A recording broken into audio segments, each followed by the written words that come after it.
السلام علیکم ورحمۃ اللہ وبرکاتہ۔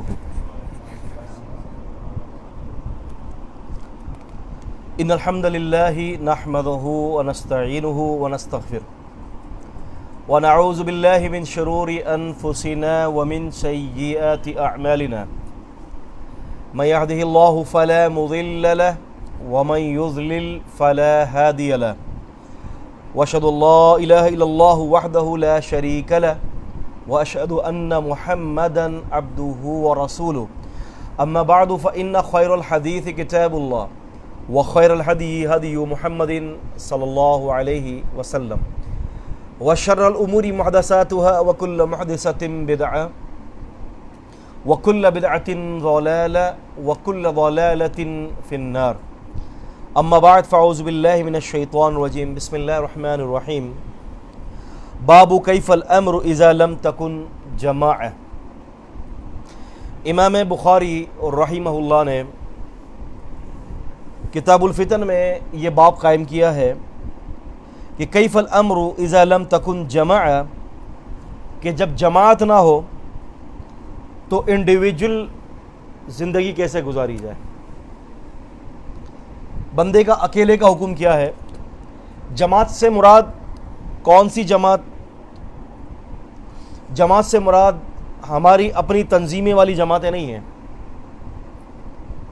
کہ آپ کے مسلک کی جو اتنی ساری جماعتیں تھوک کے حساب سے آج وجود میں ہیں، اس جماعت کو دیکھو تو اس کی جو ہے وہ 50 شاخیں ہیں، اس جماعت کو دیکھو تو اس کی 25 شاخیں ہیں۔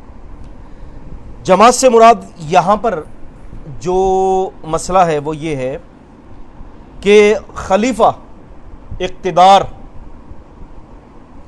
امارت و خلافت نہ ہو تو ماذا نفعل بعد ذلك، اس کے بعد پھر ہم نے کیا کرنا ہے، کیسی زندگی بسر کی جائے، انڈیویجول جو بندے کی جو لائف ہے وہ کیسے بسر ہوگی۔ تو امام بخاری رحمہ اللہ، دراصل یہ سوالیہ نشان امام بخاری کا، کیف الامر اذا لم تکن جماعہ، یہ کوشچن ہے کہ جب جماعت نہ ہو تو پھر زندگی کیسے گزاری جائے۔ امام بخاری رحمہ اللہ فرماتے ہیں کہ حدثنا محمد بن المثنى قال حدثنا الولید بن مسلم قال حدثنا ابن جابر حدثني بسر بن عبید اللہ الحضرمی انه سمع ابا ادریس الخولانی رحمہ اللہ تعالی انه سمع حذیفة بن الیمانی رضی اللہ تعالی عنہ یقول كان الناس يسألون رسول الله صلى الله عليه وسلم عن الخير وكنت أسأله عن الشر مخافة أن يدركني۔ حذیفہ بن یمان فرماتے ہیں رضی اللہ تعالی عنہ، جلیل و قدر صحابی ہیں نبی علیہ السلام کے، اور یہ بڑی باریکیوں سے رسول اللہ صلی اللہ علیہ وسلم سے فتنے کے بارے میں پوچھا کرتے تھے۔ یہ فرماتے ہیں کہ لوگ نبی علیہ السلام سے، کان الناس یسألون رسول اللہ صلی اللہ علیہ وسلم، کہ لوگ رسول اللہ صلی اللہ علیہ وسلم سے سوال کرتے تھے عن الخیر، خیر کے بارے میں، کہ اللہ کے رسول یہ بتائیے کہ خیر کس چیز میں ہے، مجھے خیر کیسے مل سکتی ہے، زمانہ خیر کا کیسے ہوگا۔ لیکن وہ یہ فرماتے ہیں کہ وَأَسْأَلُهُ عَنِ الشَّرِّ، اور میں اللہ کے نبی صلی اللہ علیہ وسلم سے خیر نہیں پوچھتا تھا، شر کے بارے میں پوچھتا تھا۔ اب کوئی تو ایسا بندہ ہو نا جو شر کے بارے میں پوچھے، اب سارے ہی اگر خیر کے بارے میں سوالات کرنے لگ گئے تو پھر شر کے بارے میں معلومات کہاں سے آئے گی۔ تو صحابہ اکرام کی اکثریت خیر کے بارے میں پوچھتی تھی اور یہ شر کے بارے میں پوچھتے تھے، اور ان کا شر کے بارے میں پوچھنے جو مراد تھی وہ بھی خیر تھی۔ وہ خیر کیا تھی کہ ایسا نہ ہو، کہتے ہیں کہ میں اس لیے پوچھتا، مخافتا، اس بات سے میں ڈرتا تھا، ان یہ کہ یدریکنی، ایسا نہ ہو کہ میں اس شر کے اندر پڑ جاؤں اور شر مجھے آ کر دبوچ لے۔ ہمیں بسا اوقات علوم شریعہ سے وابستگی نہیں ہوتی، ہم شریعت کا علم ہمارے پاس ہوتا نہیں ہے۔ آج ہمارا بچہ جیسے ہی بلوغیت کے قریب بھی، بلکہ آپ سمجھ لیں کہ بولنے چالنے کے قریب ہو جاتا ہے 2.5 سال 3 سال، تو والدین اپنے بچوں کو یہ کہتے ہیں کہ بیٹا بڑے ہو کے کیا بنو گے؟ Doctor, engineer, pilot, business man, یہی ہے نا؟ ابا اگر جو ہے وہ بزنس مین ہے تو پوری کوشش ہوگی کہ بچہ بزنس مین بنے، ابا اگر پولیس میں ہے تو پوری کوشش ہے کہ بچہ پولیس میں جائے، اچھی جاب پر جائے، ایک عام حالات ہے۔ باپ اگر ڈاکٹر ہے، کوشش ہے کہ بچہ ڈاکٹر بنے، میرا بچہ بھی اسی فیلڈ میں آ جائے۔ یعنی والدین کی حد الامکان یہ کوشش ہوتی ہے کہ وہ اپنے بچوں کو اچھا دیکھیں، اور اس کے لیے وہ تعلیم دنیا کی اختیار کرتے ہیں، یعنی کنٹمپریری نالج جس کو ہم کہتے ہیں، عصری تعلیم دلواتے ہیں اپنے بچوں کو، تاکہ بچہ بڑا ہو کر اچھا مقام حاصل کر سکے، ہمارا اپنے ملک کا نام روشن کر سکے۔ یہی آپ سمجھ لیں کہ لوگوں کی مینٹل اپروچ ہے، ایسے نا، بڑا ہو کر بڑا آدمی بنے، بڑا ہو کر نام روشن کرے، اچھا کھائے، اچھا پیے، اچھا گھر، اچھی بیوی، اچھا نام ہو، یہ سوچ۔ اب تعلیم کون سی دی جا رہی ہے؟ تعلیم اس کے لیے اولادوں کو دنیا کی تعلیم دی جا رہی ہے۔ کیوں؟ کہ ہمیں اس بات کے بارے میں تھوڑا سا ہم کمپلیکس کا شکار ہیں، احساس کمتری کا شکار ہے کہ یار دین پڑھے گا مولوی بنے گا، داڑھی رکھے گا مولوی بنے گا۔ ایک صاحب سے بات ہوئی، وہ کہتے ہیں کہ جی میں نے کہا کہ یار داڑھی کیوں نہیں رکھتے؟ کہتے کہ شادی کی بات رکھوں گا۔ میں نے کہا کیوں؟ کہ مصیبت، رشتہ ہی نہیں ملتا۔ شادی سے پہلے داڑھی رکھنا، رشتہ نہیں ملتا۔ بھائی بات یہ کہ شادی سے پہلے تمہیں رشتہ وہ نہیں ملے گا کہ جو عورت سنت سے محبت کرتی ہے نا، اس کا نہیں ملے گا۔ جو سنت کو ذبح کرنے والی وہ عورت ہوگی وہ تمہارے ساتھ شادی کر لے گی،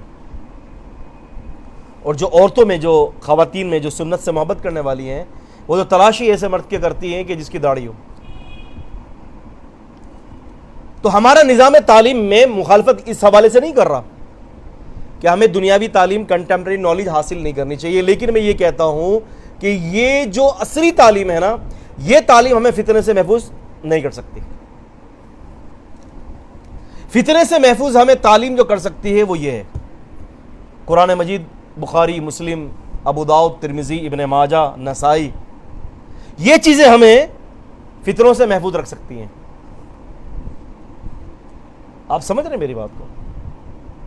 کیونکہ اصل دین اسلام کی معرفت، علوم شریعہ کی جو معرفت، وہ بندے کو فتنے سے محفوظ رکھتی ہے۔ آپ دیکھیں نا، امام بخاری رحمہ اللہ نے صحیح بخاری میں اسی کتاب الفتن میں، نحن انشاءاللہ نقرأ سیقن انشاءاللہ، ان قریب ہم ایسا ہوگا کہ ہم انشاءاللہ پڑھیں گے اس کو، اس میں یہ ہے کہ جب دجال سے مقابلہ ہوگا ایک شخص کا، دجال اس کو قتل کر دے گا، اور قتل کرنے کے بعد دوبارہ اٹھائے گا۔ اب دجال سے اس شخص کی ڈیبیٹ ہو رہی ہے، اب وہ شخص دوسروں کو بھی دعوت دے رہا ہے، دجال کو بھی، دجال کو کہتا ہے کہ اب تو مجھے قتل نہیں کر سکتا دوبارہ، اس لیے وہ بندہ کہے کہ حدثنا رسول اللہ صلی اللہ علیہ وسلم حدیثا، ہمیں اللہ کے نبی صلی اللہ علیہ وسلم نے حدیث بیان کی ہے، اور اللہ کے نبی نے یہاں یہ بتایا کہ اب دوبارہ دجال قتل نہیں کر سکتا، اب تو مجھے قتل نہیں کر سکتا، کیوں؟ کہ میرے پاس اللہ کے رسول کی حدیث ہے۔ اب وہ آپ سمجھ لیں کہ بہترین پریچر، بہترین مبلغ بن رہا ہے دجال کی موجودگی کے اندر، جو کہ دنیا کا اس سے بڑا کوئی فتنہ ہے ہی نہیں۔ کیسے مقابلہ کر رہا ہے؟ کیوں؟ بخاری شریف کی حدیث اس کو پتا ہے۔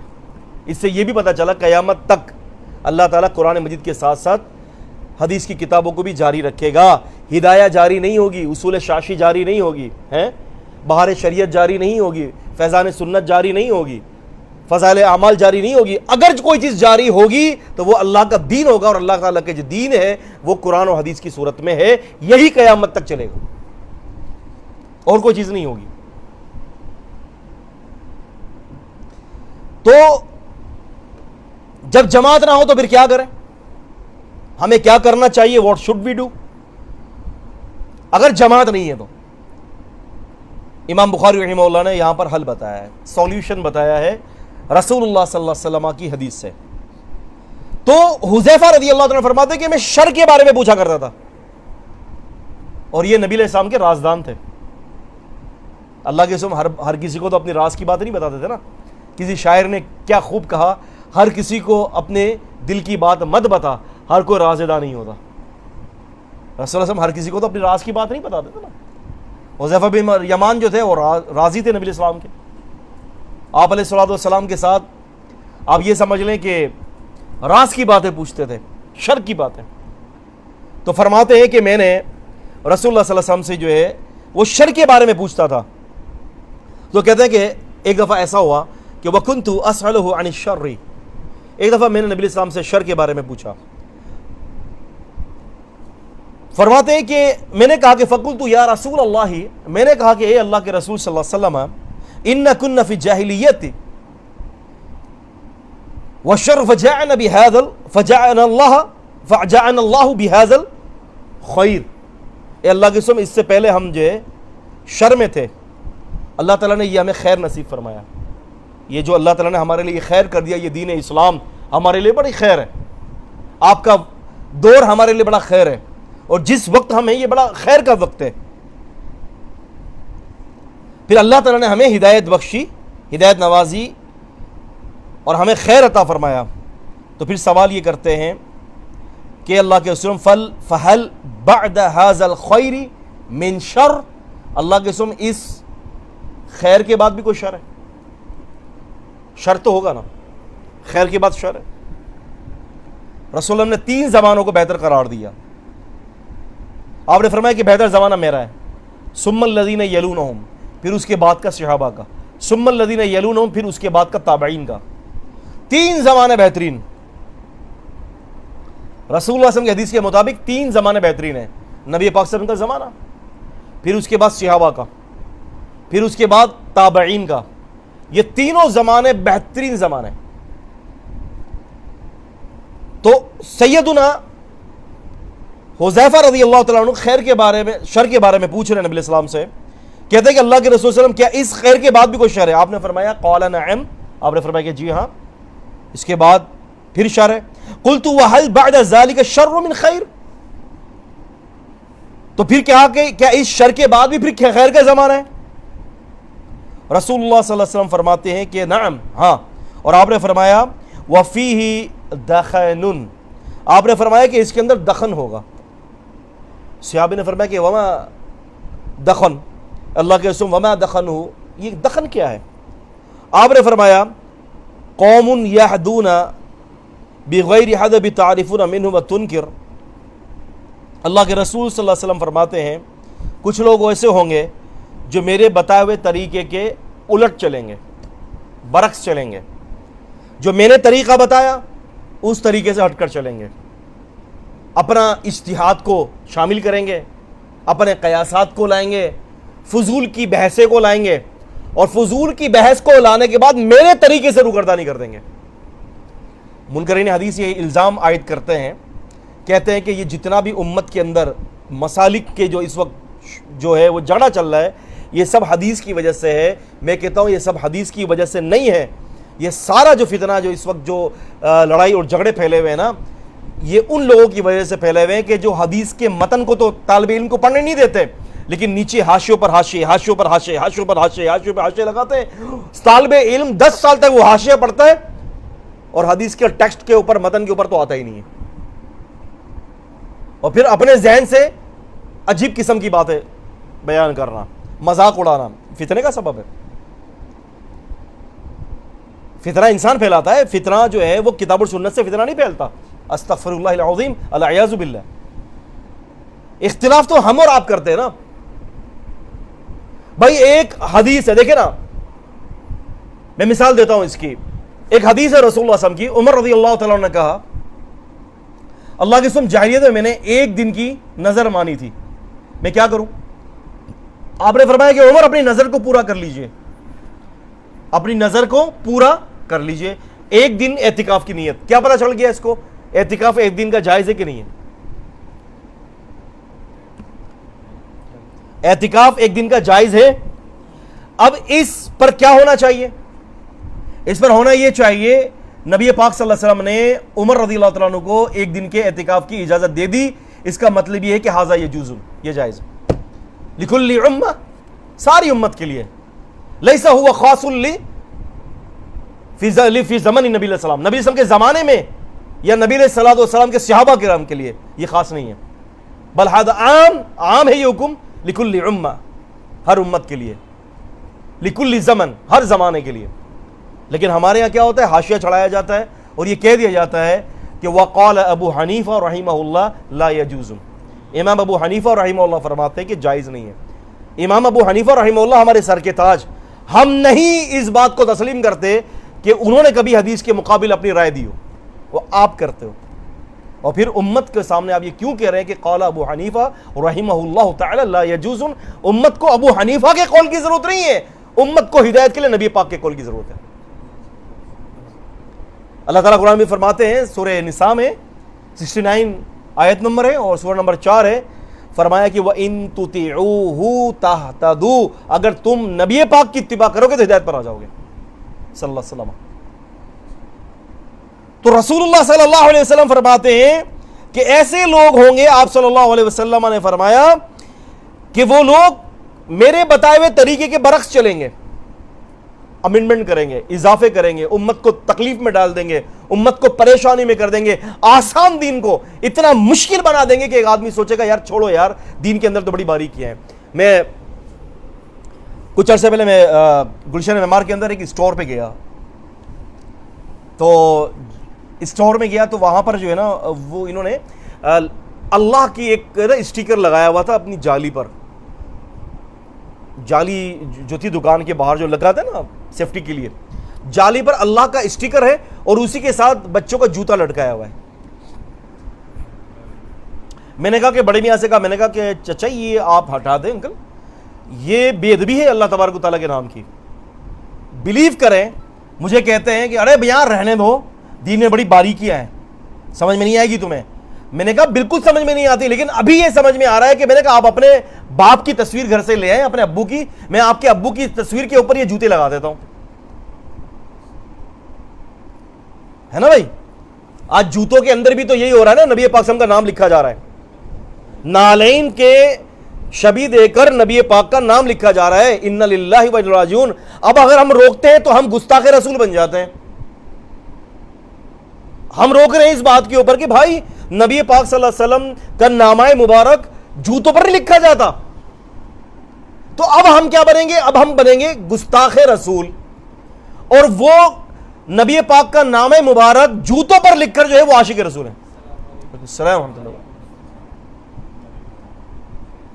اور میں آپ کو یہاں پر ایک بات بتا دوں، علمی بات ہے، الحمدللہ ہوا میں تیر نہیں پھینکتا. آپ جانتے ہیں کہ علمی سارے معاملات کے ساتھ آپ کو بولتا ہوں، نبی پاک صلی اللہ علیہ وسلم کے کوئی جسم مبارک کے کوئی چیز بھی، آج آپ دیکھتے ہیں نا کہ نبی پاک صلی اللہ علیہ وسلم کا منہ مبارک آ گیا، نبی پاک صلی اللہ علیہ وسلم کے یہ 7 نمبر جو ہے نا ناظم آباد ہے، 7 نمبر کے پیچھے باب الجنت کے کر کے ایک مسجد ہے، وہاں پر ابھی کچھ عرصے پہلے، تقریباً آپ سمجھ لیں کہ 13-14 سال پہلے، مجھے ابھی تک یاد ہے کہ وہاں پر نبی پاک صلی اللہ علیہ وسلم کا یہ بال مبارک کی زیارت، یہ تو عام ہے نا، نیو کراچی میں تو عام ہے، نیو کراچی کے رہنے والے لوگ حضرات میری تصدیق کریں گے، وہاں تو ہر کوئی نہ کوئی مسجد کے اندر نبی پاک صلی اللہ علیہ وسلم کے بال مبارک کی زیارتیں ہو رہی ہیں. تو اس بات کو لکھ لیں سارے طالب علم جو دیکھ رہے ہیں، جو سن رہے ہیں، سارے لکھ لیں، نبی پاک صلی اللہ علیہ وسلم کے جسم مبارک کے حوالے سے آپ کے ناخن مبارک، آپ کے بال مبارک وغیرہ اس وقت دنیا کے اندر کوئی چیز موجود نہیں ہے. اور آپ کے ساز و سامان کے حوالے سے کہ جو آپ کا امامہ شریف جو ہے یا آپ کے نعلین، یہ سب غلط ہے. ابھی اس وقت کوئی صحیح سند کے ساتھ ایسی روایت نہیں ہے کہ کوئی چیز نبی پاک صلی اللہ علیہ وسلم کی ان چیزوں میں کوئی باقیات باقی ہو. اور یہ جو نعلین جو نبی علیہ السلام کی طرف نسبت کی جاتی ہے، یاد رکھیں یہ بھی صحیح نہیں ہے، غلط ہے، یہ ڈھونگ ہے. یہ تو یہ کیا چیز ہے؟ یہ وہ چیزیں ہیں کہ جس کو ہم نے دین سمجھ رکھا ہے، اور جو اصلی دین ہے اس کا مذاق اڑاتے ہیں. اور مذاق اڑانا تو ہمارے پی ایچ ڈی کی بھی. ایک دفعہ پنجاب میں ایک دفعہ تقریر تھی، تو ایک صاحب نے سوال کیا مجھ سے نا اس کے بارے میں، فرشتوں کے حوالے سے. تو میں نے ایک سوال کے جواب میں نے یہ کہا تھا کہ لا يدخل الملائکہ بیتا فیہ کلب ولا سورہ، اس گھر میں فرشتہ داخل نہیں ہوتا جہاں کتا ہوتا ہے یا تصاویر ہوتی ہیں. تو ایک صاحب نے مذاق کر یہ بات کہی کہ اچھا میمن صاحب، اس کا مطلب یہ ہے کہ جہاں کتا ہوتا ہے وہاں پر فرشتے نہیں آتے ہیں. میں نے کہا بالکل. کہا کہ بس ٹھیک ہے، حدیث کے اوپر عمل کرتے ہوئے 24 گھنٹے کتا رکھوں گا، موت سے بچ جاؤں گا. مذاق. میں نے کہا آپ نے بالکل صحیح کہا. میں نے کہا بالکل صحیح کہا آپ نے، آپ بالکل صحیح نتیجے پر پہنچے ہیں کہ آپ کی روح قبض کرنے کے لیے پھر کتا نہیں، یہ فرشتہ نہیں آئے گا. ٹھیک ہے، نہیں آئے گا. ہنسنے لگ گئے. میں نے کہا لیکن ایک مسئلہ ہے. کہنے کا کیا؟ میں نے کہا مسئلہ یہ ہے کہ پھر آپ کی جو روح جب قبض کرنے کا ٹائم ہوگا نا، تو پھر میں نے کہا وہ فرشتہ آئے گا جو کتے کی روح قبض کرتا ہے. فرشتہ تو آنا ہے. تو آپ یہ دیکھیں کہ لوگ مذاق میں لے جاتے ہیں دین اسلام کو. اور میں آپ کو صحیح بتا رہا ہوں، بلیو کریں میری بات کے اوپر، اللہ تعالیٰ کی کبریائی کی قسم کھا کے کہہ رہا ہوں میں، حدیث کی وجہ سے اختلافات امت میں نمودار نہیں ہوئے. اختلافات کی جو مین ریزن جو ہے نا وہ یہ ہے حدیث کو نہ ماننا. اب آپ یوٹیوب پہ سرچ کر لیں، ڈیبیٹس ہو رہی ہیں، ایک جگہ ایک مسلک والا، دوسری جگہ دوسری مسلک والا، یہ تھوک کے حساب سے کتابیں لائے ہوئے ہیں درجوں کے اعتبار سے. بخاری بھی ہے، مسلم بھی، حدیث کی کتاب بھی ہے، وہ بھی حدیثوں کی کتاب لا رہا ہے. سامنے والا کہہ رہا ہے قال النبی صلی اللہ علیہ وسلم، تو یہ والا اس بات کا احساس نہیں پیدا کر رہا کہ وہ بھائی جس نبی کا نام لے رہا ہے وہ بھی تو میرا ہی نبی ہے، وہ کسی اور نبی کے نام کی تھوڑی کو لے رہا ہے. اور ادھر والا اس کو نہیں مان رہا. اور صحابہ اکرام کے درمیان تو ایک حدیث ہوتی تھی، رجوع کر رہے تھے، اور ہمارے یہاں درجنوں حدیث سے پیش کرے رجوع نہیں کرتے. اور رجوع کریں گے بھی کہاں سے؟ کتابوں کے اندر تو یہ اصول لکھ دیا گیا ہے نا، اصول کرخی وغیرہ کی کتابوں کے اندر، کہ اگر کوئی حدیث ہمارے امام یا ہمارے مذہب کے خلاف ہوگی اور کوئی آیت قرآن مجید کی ہمارے مذہب یا ہمارے امام کے خلاف ہوگی، کوئی آیت قرآن کی، تو وہ قرآن کی آیت کو ہم منسوخ سمجھیں گے. میرے رب کا حکم اور تمہارے امام کی بات آ جائے تو میرے رب کا حکم منسوخ، امام کی بات منسوخ نہیں. اور پھر کہتے ہیں کہ اگر نبی علیہ السلام کی بات آ گئی ہمارے مذہب یا ہمارے امام کے خلاف، کس کی بات؟ محمد الرسول اللہ صلی اللہ علیہ وسلم کی بات آ گئی، تو کہتے ہیں اصول کرخی کے اندر پوچھے گا اللہ عبداللہ کرخی سے، کہتے ہیں یہ کہ پھر ہم اس حدیث کی تعویل کر دیں گے. اللہ کے نبی صلی اللہ علیہ وسلم یہی تو بتا رہے ہیں. اور کیا فرما رہے ہیں آپ؟ تو یہ تو فرما رہے ہیں کہ آپ فرمائیں ایسے لوگ آئیں گے کہ وہ لوگ میرے طریقے کے برعکس چلیں گے. صحابہ اکرام کا یہ طریقہ نہیں تھا. صحابہ اکرام کا یہ طریقہ تھا کہ اگر تم نے حدیث سنا دی ہمارے لیے بہت ہے، بہت ہے، ہمارے لیے کافی ہے وہ اللہ کے نبی صلی اللہ علیہ وسلم کا فرمان. اس لیے آپ ایمانداری سے بتائیے. ایک دفعہ میں آپ کو بتاؤں، ایک تقریر تھی، یہ رحیم یار خان کی بات ہے. یہ رحیم یار خان کے اندر بہت بڑا ایک پروگرام تھا، تو وہاں پر تقریر کے بعد اوپن کوشچن آنسر سیشن چلا. تقریباً مجھے ابھی تک یاد ہے تقریباً کوئی 1700-1800 آدمی تھا، بہت بڑا مجموعہ تھا. ایک آدمی نے مجھ سے پوچھا کھڑے ہو کر کہ شیخ یزید کے بارے میں کیا کہتے ہیں؟ تو میں نے کہا کہ یار مجھے یہ بتاؤ، یزید کے بارے میں تفصیلی معلومات حاصل کرنے والے بندے، یہ بتاؤ کہ اگر تمہارا کل پیپر میتھس کا ہے اور تم ابھی اردو کی یا انگریزی کی تیاری کرو تو کیسا رہے گا؟ کہتے گا کہ میں تو کبھی بھی نہیں کروں گا. میتھس کا پیپر صبح ہے تو میتھس کی تیاری کروں گا، انگلش کا پیپر صبح ہے تو انگلش کی تیاری کروں گا. میں نے کہا میرا اور آپ کا جو پیپر ہے نا جو قبر میں ہے، وہ 3 بڑے بڑے چیپٹرز کے اوپر مبنی ہے. من ربک کا، ما دینک کا، من نبیک کا. تیرا رب کون، تیرا دین کیا، تیرا نبی کون صلی اللہ علیہ وسلم. میں نے کہا یہ 3 سوال ہوں گے. میں نے قبر میں قطعاً مجھ سے نہیں پوچھا جائے گا کہ میں یزید ہوں کہ یزید تیرا کون ہوگا. تو میں نے کہا بھائی میرا پیپر یہ نہیں ہے، میں اس کی تیاری نہیں کرتا. یزید کون ہے، کیسا ہے، اللہ جانے بھائی. میں نے کہا تم مجھ سے سوال اس کا کرو کہ جو 3 پیپر آئیں گے، کہ تم نے اسلام کو کتنا سمجھا، تم نے نبی علیہ السلام کو کتنا سمجھا، تم نے قرآن مجید کو کتنا سمجھا، حدیث کو کتنا سمجھا. جب یہ سمجھ لو تو پھر بات کریں گے یزید پر، اگر زندگی نے موقع دیا. تو لا یعنی گفتگو کے اندر ہم لوگ پڑ جاتے ہیں. آپ دیکھیں فورم کے اندر دیکھیں مختلف قسم کی جو واٹس ایپ گروپس جو ہیں، آپ دیکھیں مختلف قسم کی لا یعنی باتیں ہوتی ہیں، فضولیات، لا یعنی باتیں. بیگانے کی شادی میں عبداللہ دیوانہ. بیگانے کی شادی میں عبداللہ دیوانہ، یار اس سے کوئی لینا دینا نہیں ہے اس بندے کے، اور خامہ پیلی بحثیں شروع ہو جاتی. بھائی یہ بتاؤ کہ آخرت کیسے بنے گی؟ صحابہ اکرام کی جملہ کوشچنز جو تھے نبی صلی اللہ علیہ وسلم سے، اے اللہ کی قسم بتائیے عمل، اللہ کے نزدیک کون سا عمل افضل ہے؟ اے اللہ کے نبی ایسا کوئی عمل بتا دیں جو مجھے جنت میں لے جائے، اے اللہ کے نبی ایسا کوئی عمل بتائیں جو مجھے جہنم سے بچا لے، اے اللہ کے نبی ہم ان عمل کی خبر کر دیں جو ہمیں جہنم کی آگ سے بچا دے، ان عمل کے بارے میں بتا دیں جس سے اللہ راضی ہو جائے، ان عمل کے بارے میں بتا دیجئے جو اللہ کو ناراض کرنے والے ہیں. یہ صحابہ اکرام کے سوال تھے.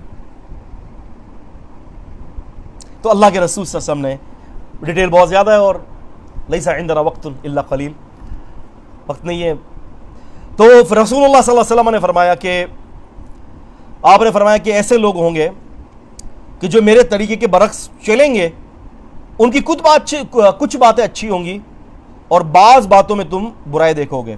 رسول فرماتے ہیں، آپ نے فرمایا کہ میں نے پوچھا کیا اس خیر کے بعد پھر شر، خیر کے بعد شر ہوگا؟ رسول اللہ فرماتے ہیں کہ نعم، جی ہوگا. آپ نے فرمایا کہ دعات علی ابواب جہنم من اجابہم الیہا قذفوہ فیہا. نبی علیہ السلام فرماتے ہیں کہ اس کے بعد کچھ لوگ ایسے لوگ ہوں گے جو جہنم کے دروازوں پر تمہیں دعوت دے رہے ہوں گے، اور فرمایا کہ جو ان کی اس دعوت کو قبول کر لے گا، من اجابہم الیہا، جو ان کی دعوت کو قبول کرے گا، قذفوہ فیہا، تو وہ ان کو جہنم کے اندر پھینک دیں گے. اب یہاں پر ایک نکتہ ہے، پوائنٹ ٹو بی نوٹڈ. اللہ کے نبی صلی اللہ علیہ وسلم نے ان لوگوں کے بارے میں یہ نہیں بتایا کہ وہ کلی طور پر ہی باطل ہوں گے. آپ نے فرمایا کہ کچھ اچھی باتیں بھی کہیں گے، نام اچھے رکھیں گے، سم ٹائم باتیں بھی اچھی کریں گے، لیکن آدھا تیتر آدھا بٹیر نہیں. نؤمن ببعض ونکفر ببعض، بعض کا اوپر ایمان اور بعض کا انکار نہیں، ایکسیپٹیبل نہیں ہے. کیا قابل قبول ہے؟ کتاب کے پورے حصے پر ایمان لاؤ. پھر رسول اللہ صلی اللہ علیہ وسلم نے فرمایا، اس پر اتنی سارے باتیں آپ یقین مانیں، میں نے کہا تھا کہ ہمارے پاس اتنا وقت نہیں ہے ورنہ بہت کچھ بات ہے. ابھی اصل میں مجھے تھوڑا سا جو ہے نا مسعود BSc کے حوالے سے کچھ بات کرنی ہے، تو اسی لیے میں تھوڑا سا جلدی آگے بڑھ رہا ہوں. اچھا، نبی صاحب فرماتے ہیں کہ وہ جہنم کے دروازوں پر دعوت دینے والے ہوں گے، اور جو ان کی دعوت قبول کرے گا، آپ نے فرمایا کہ وہ اسے جہنم میں پھینک دیں گے. میں نے عرض کیا، قلت یا رسول اللہ، میں نے کہا کہ اے اللہ کے وسلم، صفہم لنا، ذرا ان کی نشانیاں تو بتا دیجئے. قال، آپ نے فرمایا، ہم من جلدتنا، وہ ہمارے ہی جیسے لوگ ہوں گے، مسلمان ہوں گے، کلمہ پڑھنے والے ہوں گے.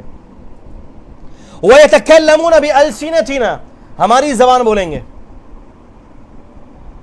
ہماری باتیں کریں گے، ہماری زبان بات کریں گے. قُلْتُ فَمَا تَأْمُرُونِي إِنْ أَدْرَكَنِي ذَلِكَ، آپ پھر مجھے کیا حکم دیتے ہیں کہ اگر میں اس قسم کے لوگوں کو پالوں؟ آپ نے فرمایا، تلزم جماعت المسلمین و امامہم، جماعت المسلمین اور اس کے امام سے چمٹ جا. نعم ایھا الطلاب، جماعت المسلمین اور اس کے امام سے چمٹ جاؤ. ما معنی ھذا الحدیث، اس حدیث کا کیا معنی ہے؟ ہم الذین یقولون نحن منہم بل هذه الصفة هذه صفتنا. جماعت المسلمین کہتی ہے کہ یہ تو ہماری صفت ہے.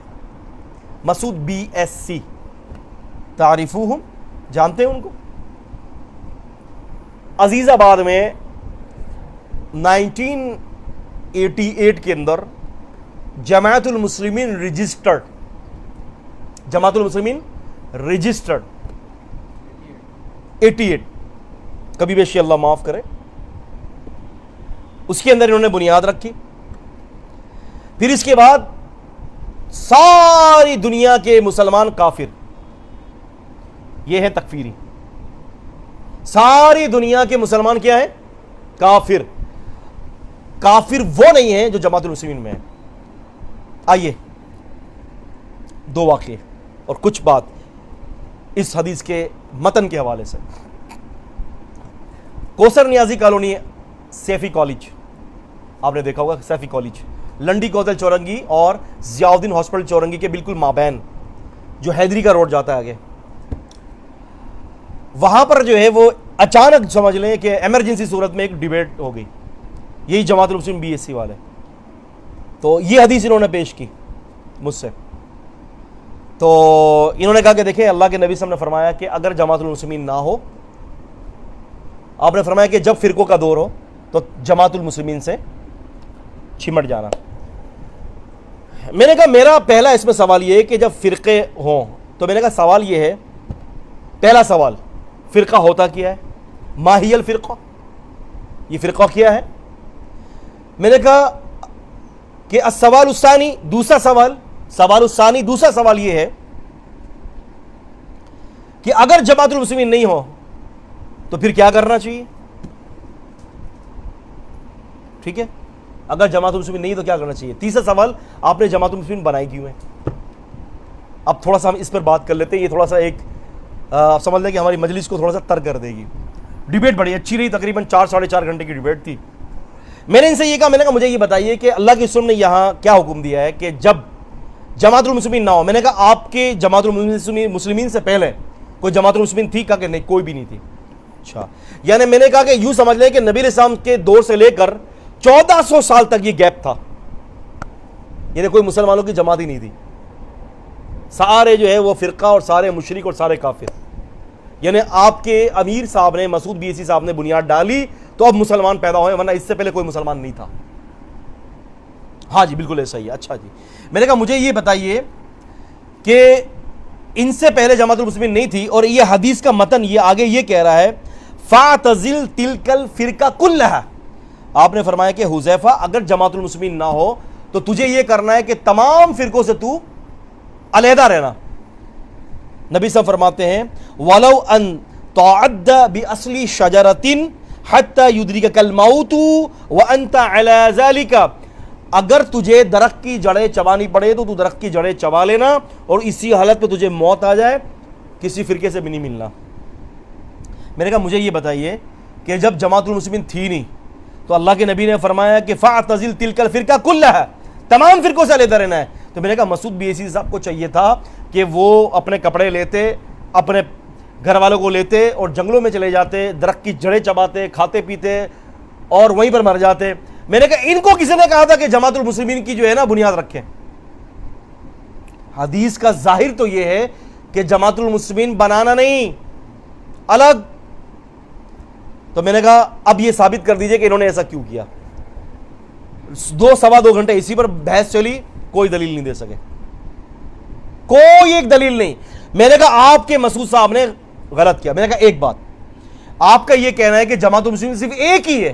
میں نے کہا میرا کہنا یہ ہے کہ جماعت المسلمین ہر دور میں ہو سکتی ہے. کہنے کا دلیل، میں نے کہا اس حدیث سے دلیل یہ ہے. میں نے کہا اللہ کے نبی صلی اللہ علیہ وسلم فرماتے ہیں کہ تلزم، تو لازم کر، یہ واحد کا امر کا صیغہ ہے، تو لازم کر. ٹھیک ہے، جماعت المسلمین، جماعت المسلمین کو، وَإِمَامَهُمْ، اور ان کے امام سے. یعنی جماعت بہت ساری ہیں مسلمانوں کی، تبھی تو فرمایا کہ وَإِمَامَهُمْ. اگر ایک ہی جماعت المسلمین ہوتی تو فرماتے کہ وَإِمَامُهَا، وَإِمَامُهَا. ایک ہی جماعت اگر ہے تو پھر امامُهَا ہوتا. امامہم فرمایا تو اس کا مطلب ہے کہ ہر دور کے اندر جماعت المسلمین ہوگی، اور تم کہہ رہے ہو کہ تمہارے سے پہلے جماعت المسلمین کا کوئی وجود ہی نہیں ہے. تو اس حدیث کے متن پر بھی جب دیکھا جاتا ہے عربی گرامر کے حوالے سے بھی تو تم جھوٹے ثابت ہوتے ہو. پھر اس کے بعد چلا فرقے کے اوپر مسئلہ. میں نے کہا اب یہ بتاؤ کہ فرقہ ہوتا کیا ہے. میں نے کہا تم نے کہا ہم بھی فرقہ ہیں، تم کہتے ہو کہ احناف بھی فرقہ ہے، تم کہتے ہو بریلوی بھی فرقہ ہے، تم کہتے ہو وہ بھی فرقہ ہے، وہ بھی فرقہ ہے. میں نے کہا فرقے کا مطلب تو بتاؤ بھیا. کہتے ہیں کہ فرقے کا مطلب ہوتا ہے کہ جو دین اسلام کو چھوڑ کر جو ہے وہ اپنی جماعت الگ بنا لے. میں نے کہا کسی نے بھی اسلام کو نہیں چھوڑا، نہ احناف نے اسلام کو چھوڑا ہے، نہ اہل الحدیث نے اسلام کو چھوڑا ہے، نہ کسی اور نے. مسلمان کے جو جماعت جو اللہ کے نبی صلی اللہ علیہ وسلم کے جو ہے وہ بتائے ہوئے قبلے کی طرف منہ کر کے نماز پڑھتا ہے، جو ذبیحہ ذبح کرتا ہے اللہ کے نام پر ہیں، تو وہ سارے مسلمان ہیں. اللہ یہ کہ کوئی مشرک ہو تو ایک الگ بات ہے. تو میں نے کہا فرقہ کیا ہوتا ہے، فرقے کے بارے میں ذرا ڈیفینیشن کریں، آپ اس کو ڈیفائن کریں. تو الحمدللہ فرقہ نہیں بتا سکے. میں نے ان سے کہا کہ فرقہ، پہلی تو بات یہ کہ لفظ فرقہ کوئی بری چیز نہیں ہے، اس لیے کہ اللہ کے نبی صلی اللہ علیہ وسلم نے فرمایا کہ میری امت میں 73 فرقے ہوں گے. آپ نے فرمایا 72 فرقے جہنم میں جائیں گے، اور آپ نے فرمایا ایک فرقہ جنت میں جائے گا، اور فرمایا وہی الجماع، اور یہی فرقہ جماعت ہوگا. پتہ چلا جو جنت میں جانے والا فرقہ گروہ ہوگا اس کو بھی اللہ کے نبی نے فرقہ کہا ہے، اور تم کہہ رہے ہو کہ فرقہ آپ کو فرقے سے چڑ ہے. تو میں نے کہا فرقہ جو ہے، لفظ فرقہ، میں نے کہا ہر جگہ پر اس کا معنی یہ نہیں ہوتا دین کا فرق کرنے والا. میں نے کہا جس کانٹیکسٹ کے اندر تم لا رہے ہو آیتیں، الذین فرقوا فی دینہم وکانوا شیعا لست منہم فی شیء، اے نبی جن لوگوں نے اپنے دین کو ٹکڑے ٹکڑے کر دیے، اے نبی آپ کا ان سے کوئی تعلق نہیں ہے. میں نے کہا یہاں لفظ فرقہ یہود اور نصارہ کو کہا گیا ہے، انہوں نے اپنے دین کو ٹکڑے کیے. اور میں نے کہا میں بتاتا ہوں کہ دین کو ٹکڑے کرنے والے فرقے کون ہوتے ہیں. وہ جو نبی علیہ السلام فرماتے ہیں کہ بنی الاسلام علی خمس، جو اسلام کی بنیاد، جو آپ نے فرمایا کہ 5 بنیادیں اسلام کی: شہادت اللہ الہ الا اللہ، اللہ تبارک و تعالیٰ کی توحید کی شہادت دینا، نبی پاک کی نبوت کی شہادت دینا، یہ ایک ہو گیا. پھر فرمایا نماز قائم کرنا، زکوٰۃ دینا، رمضان کے روزے رکھنا اور حج کرنا. میں نے کہا جو کوئی شخص ان 5 بنیادوں کے اندر فرق کرتا ہے وہ فرقہ ہے. ہم کہتے ہیں رافضی فرقہ ہے، ہم کہتے ہیں قادیانی فرقہ ہے. رافضی نے جو ہے وہ توحید میں بھی فرق کر دیا، نماز میں بھی فرق کر دیا. ہم کہتے ہیں یہ قادیانی یہ فرقہ ہے، اس نے نبوت کے اندر فرق کر دیا ہے. ہم کہتے ہیں کہ ہر وہ بندہ فرقہ ہے جو توحید میں فرق کرتا ہے، جو نور من نور اللہ کہتا ہے وہ فرقہ ہے، جو اللہ کے رسول صلی اللہ علیہ وسلم کو اللہ کی ذات کا نور قرار دیتا ہے وہ فرقہ ہے، جو اللہ کو چھوڑ کر مخلوق کو پکارتا ہے وہ فرقہ ہے. میں نے کہا جو یہ کام نہیں کر رہا وہ کیسے فرقہ ہو گیا؟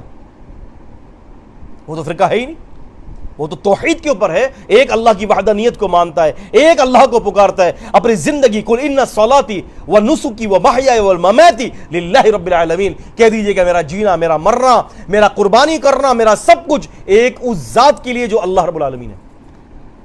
کیسے فرقہ بن گیا؟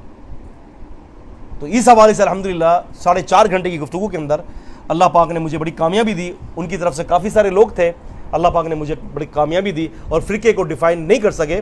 اور ایک ڈیبیٹ ہماری ہوئی تھی رحیم یار خان کے اندر، اور وہ بالکل مجھے پتہ ہی نہیں تھا، ایسی ڈیبیٹ ہوئی. انشاءاللہ پھر کسی موقع پر انشاءاللہ اس کے بارے میں آپ کو بتاؤں گا. میں نے ایک کتاب بھی لکھی تھی، اللہ سے دعا کریں اللہ پاک سے کہ وہ کتاب مل جائے. تحریری لکھی ہے، وہ کتاب جو ہے نا وہ گم ہوئی ہوئی ہے. کاپی کے اندر میں نے لکھا ہے، میں نے میرے ساتھ جتنی بھی ڈیبیٹس ہوئی ہیں میرے اس لائف کے اندر دینی جو اس میں ہے، ان تمام ڈیبیٹس کو ایک جگہ پہ جمع کیا ہے. تقریباً کوئی 125-150 صفحے کی کتاب ہے، وہ گم ہوئی ہوئی ہے. اب اللہ سے دعا کریں کہ اللہ پاک کر کے وہ مل جائے تو ضرور انشاءاللہ اس کو لا کر جو ہے نا آپ کو دیں گے، اس میں بڑا فائدہ ہوگا.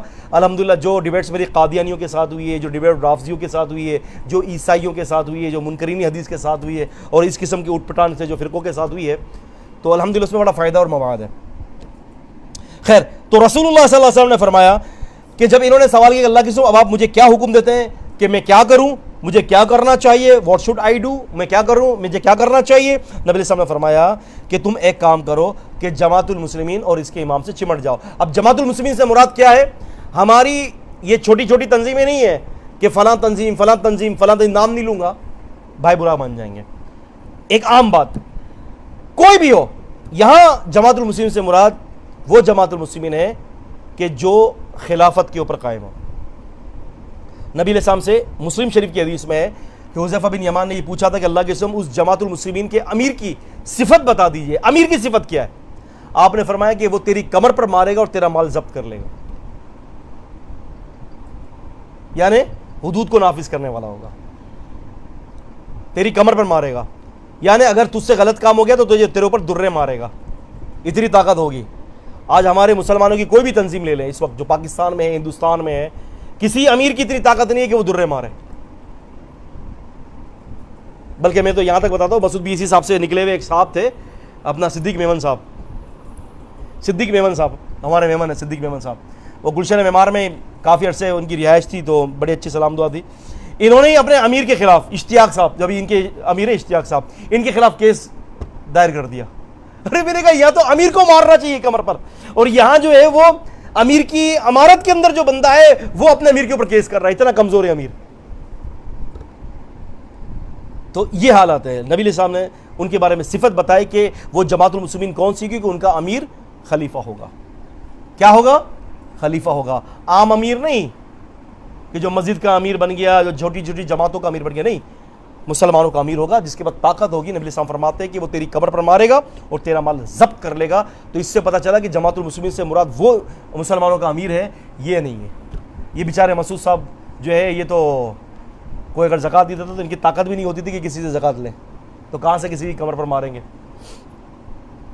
پھر نبی صلی اللہ علیہ وسلم نے فرمایا کہ تمام فرقوں سے علیحدہ رہنا, اگر تمہیں درخت کی جڑی کیوں نہ چبانے پڑے, حتی یدرکک الموت وانت علی ذلک, اور تمہیں موت آ جائے حتیٰ کہ تم اسی حالت میں ہو, اسی حالت میں تمہیں موت آ جائے لیکن تم کسی فرقے کے ساتھ ضم مت ہو جانا, پھر تم ایسی زندگی بسر کرنا.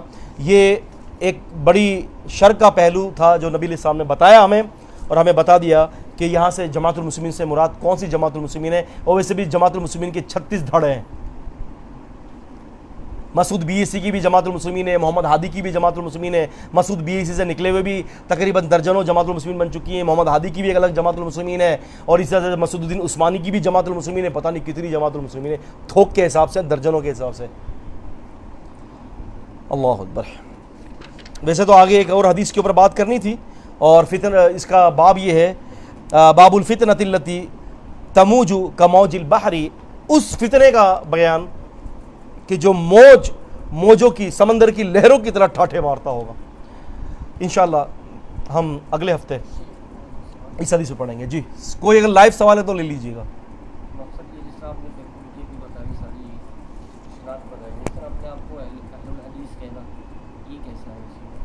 دیکھیں بات یہ ہے کہ لفظ اہل الحدیث جو ہے نا, اس وقت اہل السنہ, دیکھیں لفظ اہل السنہ اور اہل الحدیث یہ مترادف ہے. اب اس کے کئی جوابات ہیں. اہل الحدیث کہنا کیسا ہے؟ دیکھیں قادیانی بھی موجودہ دور کے اندر اپنے آپ کو مسلمان ہی کہتا ہے, وہ کبھی بھی نہیں کہے گا کہ ہم کافر ہیں. قادیانی. اہل الحدیث دراصل جو لفظ ہے وہ اس معنوں کے اندر ہے کہ ہم اس موقف پر ہیں کہ جس موقف پہ صحابہ کرام تھے. اہل الحدیث. اہل السنہ بھی یہی ہے, البتہ یہ کہ جو دعویٰ کرتا ہے پھر اس کی دلیل بھی دے گا وہ. اللہ تعالیٰ غر کے رحمت فرمائے, غری کے رحمت فرمائے. 5ویں صدی ہجری کے ایک محدث گزرے ہیں, خطیب بغدادی رحمہ اللہ. انہوں نے کتاب لکھی ہے شرف اصحاب الحدیث کے نام سے. شرف کہتے ہیں بلندی کو, اصحاب الحدیث کہتے ہیں اصحاب والے حدیث, حدیث والوں کی بلندی. شرف, اشراف, شرف, وہ کتاب لکھی ہے انہوں نے اس پر. تو اس میں انہوں نے بہت سارے صحابہ اکرام کے حوالے سے یہی باتیں کوٹ کی ہیں کہ صحابہ اکرام اہل الحدیث تھے. اور آپ یہ دیکھیں کہ امام بخاری رحمہ اللہ, ان کی ایک کتاب ہے التاریخ الکبیر, اسماء الرجال کی کتاب ہے, تو اس کے اندر انہوں نے بہت سارے راویوں کے اوپر بات کی ہے. تقریباً کوئی 8 یا 12 ہزار کے قریب راویوں پر انہوں نے بات کی ہے, میرے یاد پڑ رہا ہے. تو تاریخ الکبیر کے اندر, التاریخ الکبیر کے اندر انہوں نے بہت سارے ایسے راویوں کو ذکر کیا کہ جن کے بارے میں فرمایا کہ انہم من اہل الحدیث. راوی اچھا ہے, کہتے کہ یہ اہل الحدیث میں سے. اسی طرح سے جرح و تعدیل کے اور علل کے ماہر امام ابو حاتم الرازی نے اپنی کتاب جرح و تعدیل کے اندر, جرح عربی کے اندر کہتے ہیں زخم کو. کس کو کہتے ہیں؟ زخم کو. جرح کہتے ہیں, ہم جرح کرتے ہیں کسی کو, اس کا مطلب ہے جرح کہتے ہیں زخم کو.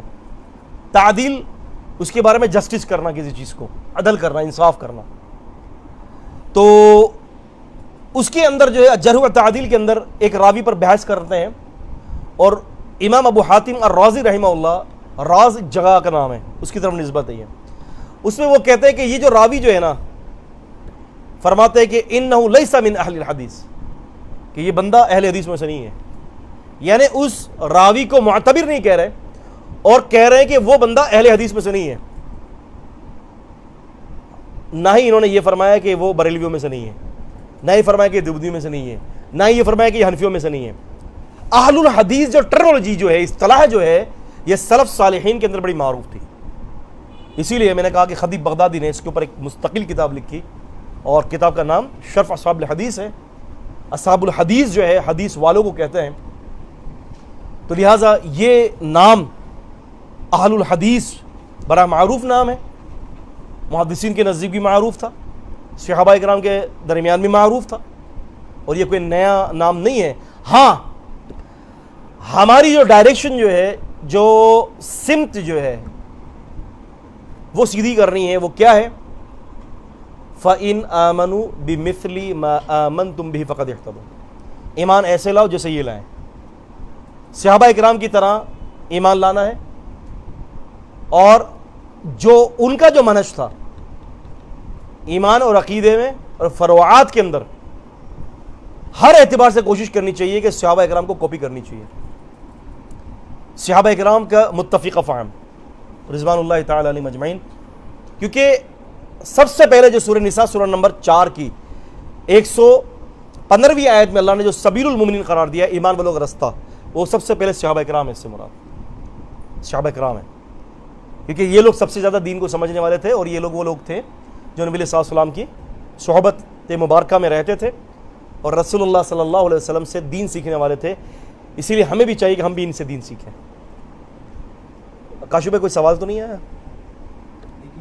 پانی دیجیے گا۔ ابو عبداللہ صاحب پوچھ رہے ہیں کہ طارق مسعود صاحب جو سوشل میڈیا پہ جو بیان وغیرہ کرتے ہیں، وہ اہل حدیث سے متعلق جو ہے نا بڑی غلط فہمیاں پھیلاتے ہیں، جی، تو اس بارے میں ان کے بارے میں کچھ کہنا چاہ رہے ہیں کہ وہ ایسا کیوں کرتے ہیں، یا کیا وجہ ہے کہ وہ اس طرح کی باتیں کو پھیلنے کو کوئی روکنے والا نہیں؟ دیکھیں روک ٹوک تو ہم کسی کو بھی نہیں سکتے، آپ نے بھی کھل کے سوال کر دیا، آپ کو بھی کوئی روکنے والا نہیں، ایک بات۔ دوسری بات یہ کہ طارق مسعود صاحب، دیکھیں ہمارا تو طریقہ یہ ہوتا ہے سر کہ ہم بات کرتے ہیں، کوشش کرتے ہیں کہ بنیادی اصول پر، رولز اور ریگولیشن پہ ہم بات کرتے ہیں۔ طارق مسعود صاحب ہمارے لیے قابل احترام ہے، اللہ تعالیٰ ان کو جزائے خیر دے، اللہ تعالیٰ ان کو خوش رکھے، ان کے لیے ہدایت کے راستے کھول دے۔ میری یہ بات ان تک پہنچا دیجیے گا کہ آپ کو کوئی ایسا شخص دعا دے رہا تھا کہ جس کو آپ نہیں جانتے، ایک بات۔ دوسری بات یہ ہے کہ مسلکوں کی جنگ بڑی خطرناک ہے۔ کس چیز کی جنگ؟ مسلکوں کی جنگ ہے۔ اگر آپ صحیح وے پر بھی ہونا تو مسلک کی جنگ آپ کو صحیح بات نہیں کہنے دے گی۔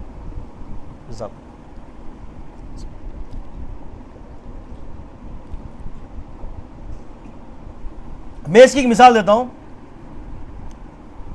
ابھی تقریباً کوئی 6-7 مہینے ہوئے ہیں، تو ایئرپورٹ پر وہاں میرا گزر ہوا، ایئرپورٹ پر، تو بالکل ایئرپورٹ پہ آگے ایک مسجد ہے، مسجد کا نام نہیں بتاؤں گا، تو اس مسجد کے اندر اتفاق ہے کہ مغرب کی نماز کا وقت ہوا، تو میں تھوڑا لیٹ ہو گیا، تو وہاں میں نے نماز پڑھی،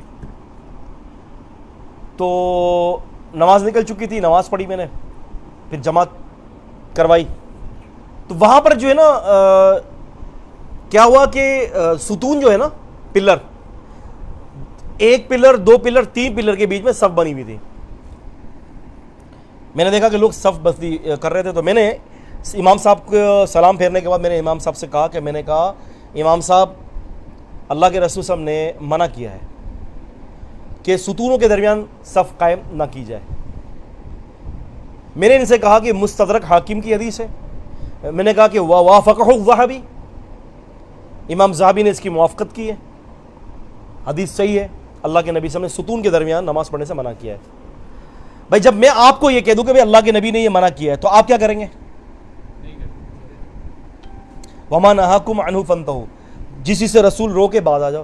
انہوں نے کہا تو کیا ہو گیا؟ اگر اس طرح ہم نہیں کریں گے تو صفیں خراب ہو جائیں گی۔ میں نے کہا امام صاحب، اللہ کے نبی صلی اللہ علیہ وسلم جب دین بتایا نا تو اللہ تعالیٰ جانتا تھا، میں نے کہا ہمیں چاہیے کہ ہم نبی کی بات مانیں۔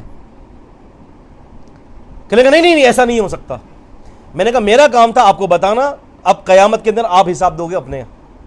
میں نے کہا ایمان کی یہ صفت نہیں ہے کہ نبی کی بات آ جائے تو تعویل دے دی جائے، میں نے کہا بات کریں، قبول کریں اس کو۔ میں نے کہا ٹھیک ہے، میں نے کہا میرا کام تھا آپ کو بتانا، میں نے کہا میں نے آپ کو بتا دیا ہے، میں نے کہا آپ قبول کریں کہ نہ کریں، میں نے کہا وَهَذَا عَلَيْكَ وَهَذَا حدیث عَلَيْكَ، یہ حدیث اب آپ کے خلاف ہوگی۔ خیر، تو یہ ہوتا ہے سارا، تو مسلکوں کی جنگ ہے،